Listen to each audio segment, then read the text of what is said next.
महाभारत काल में राजा भगदत्त प्रागज्योतिषपुर जो वर्तमान में असम और उसके आसपास का क्षेत्र है वहां का राजा था। उसके पिता का नाम नरकासुर या भौमासुर था। माता का नाम वसुधा या पृथ्वी था। नरकासुर बहुत दुष्ट राजा था जिसने अनेक राज्यों के राजाओं को बंदी बनाकर उनका वध कर दिया था और उनकी राजकुमारियों को कैद कर लिया था। उसका आतंक बहुत अधिक था। एक दिन भगदत्त की माता पृथ्वी ने भगवान विष्णु की तपस्या की।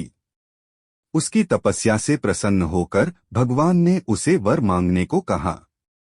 तब उसने अपने पति की सुरक्षा के लिए एक अमोघ अस्त्र मांग लिया। भगवान ने उसे अपना वैष्णव अस्त्र दे दिया। नरकासुर के अत्याचारों के कारण भगवान श्री कृष्ण ने उसका वध कर दिया और उसकी कैद में रहने वाली 16,100 राजकुमारियों से विवाह कर लिया।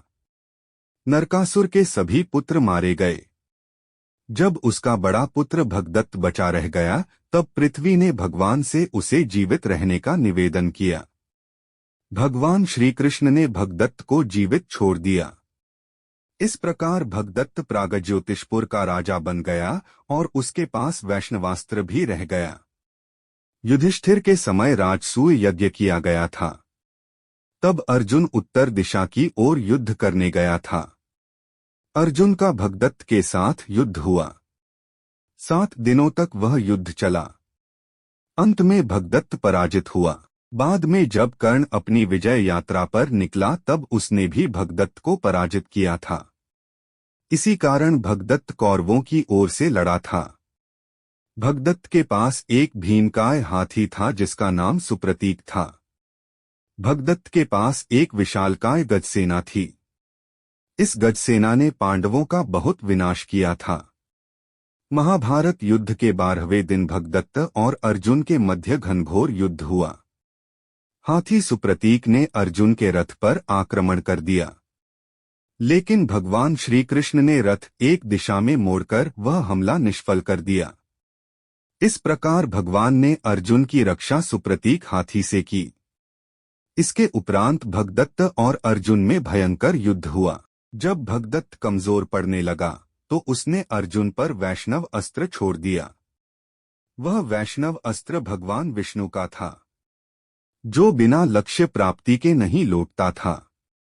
इसलिए भगवान श्री कृष्ण ने उसे अपने सीने पर ले लिया, जिससे वह वैष्णव अस्त्र वैजयंती माला बन गया। इस प्रकार एक बार फिर से भगवान श्री कृष्ण ने अर्जुन के प्राण बचाए। इसके पश्चात भगवान ने अर्जुन को भगदत्त के बारे में गूढ़ बातें बताते हुए कहा कि यह भगदत्त बहुत बूढ़ा है। इसकी त्वचा लटक गई है, इसकी पलकें लटक गई हैं और मस्तक की त्वचा भी लटक कर पलकों पर आ गई है। इस कारण इसने अपने मस्तक पर एक पट्टी बांध रखी है जिससे पलकों के बाल बांध रखे हैं। इसी से इसकी आंखें खुली हुई हैं। एक बार यदि इसके मस्तक पर लगी पट्टी काट दी जाए तो इसकी पलकें बंद हो जाएंगी, फिर उसका आसानी से वध हो सकेगा। अर्जुन ने ऐसा ही किया।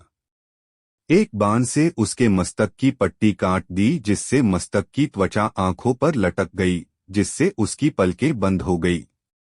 भगदत्त को कुछ भी दिखाई नहीं दे रहा था। इसके पश्चात अर्जुन ने तीखे बाणों से उसका वक्ष क्षत विक्षत कर दिया। मित्रों, लास्ट में छोटी सी रिक्वेस्ट है, स्टोरी अच्छी लगी हो तो लाइक सब्सक्राइब जरूर करके जाना। जय श्री कृष्णा।